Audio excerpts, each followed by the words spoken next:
Hi guys. So what I'm going to be doing is I'm actually going to be walking you through the presentation for how to do your decades project.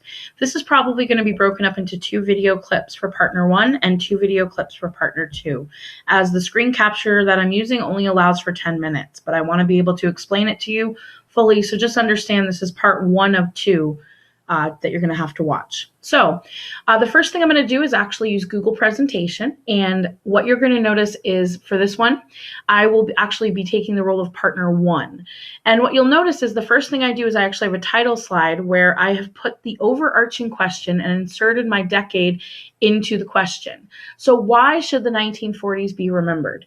The reason that I would like you to do this is because I want you to keep coming back to this for every single topic. If you want to ask yourself what will push you towards an A, making sure that every topic answers this question will do that. And hopefully through my modeling, you'll get a sense for what I mean.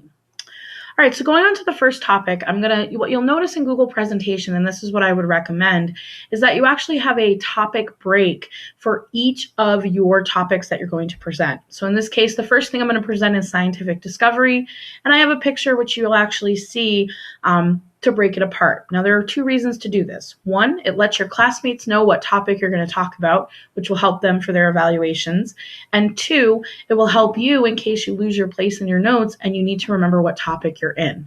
So I would encourage it. It's not required, but it will help organize your presentation a lot better, especially if you and your partner combine your project into one. So take that into consideration. All right, so moving on to the first slide, before I do the presentation, I want to talk a little bit about what you see. Down at the bottom, you're going to notice a caption, kidney dialysis machine from then to now. You're going to notice 1 picture and a picture citation. Now, I know this seems weird, but I would like you to keep your pictures at least 1 to 2 minimum per slide. There's several reasons for this. 1, too many pictures becomes difficult for your audience to follow. 2, you want to keep it simple for yourself because remember, you have to do a citation for every single picture. So this internal citation here should link me back to your EasyBib bibliography so that I'm aware of what picture came from what source. In this case, all you need to put is the organization's title because most of your visuals won't come from a book. If it did, you would have a page number. All right, so to give you a sense for what I should present when I look at this slide.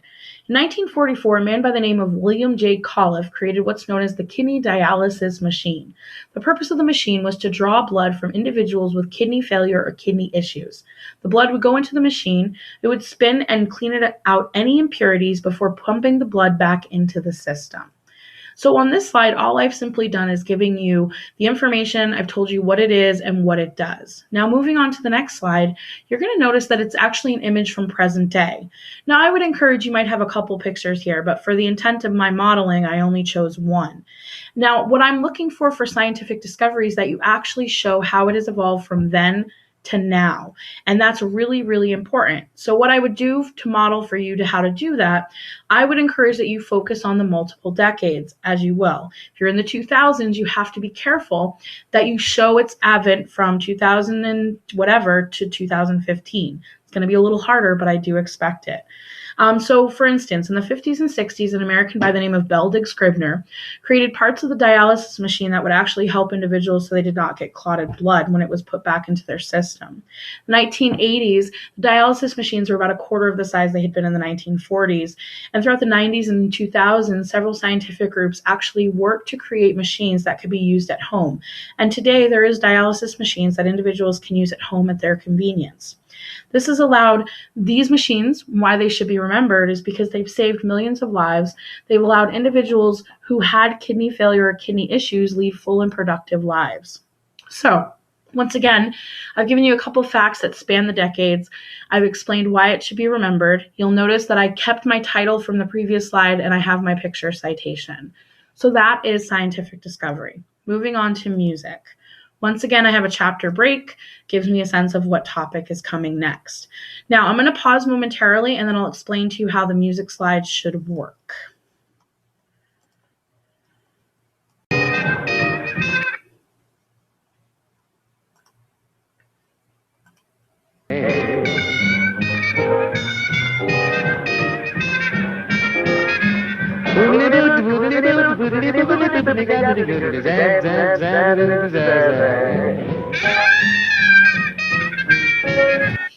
Okay, so what I actually started music with was actually showing a clip.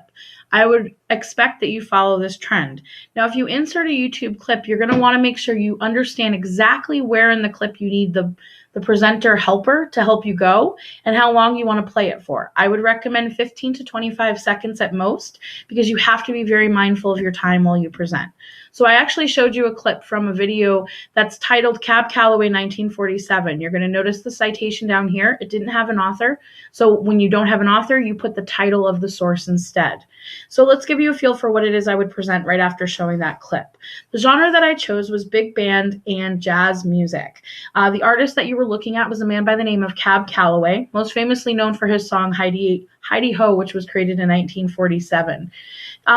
This genre of music, and especially Cab himself, inspired African-American artists throughout the ages. Many jazz artists, many artists today, Beyonce, Rihanna, actually will use Cab's name as part of people in history who have influenced them. This group influenced swing music, dances every week. It actually went on to influence Broadway shows such as Hello, Dolly.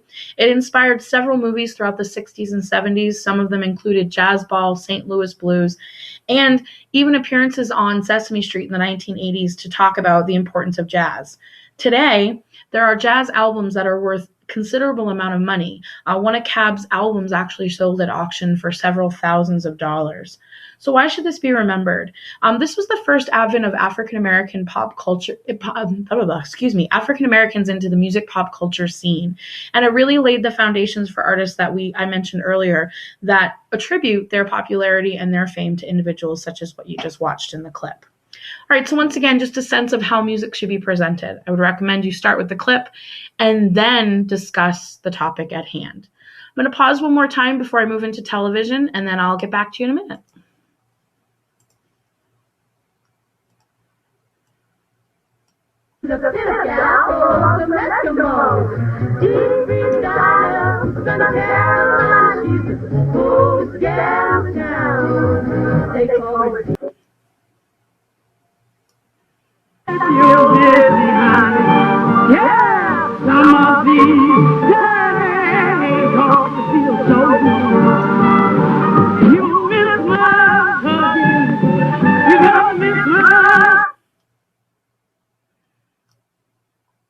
She's afraid maybe she'll die and leave an orphan home. Now I'll tell you immediately and make a presentation.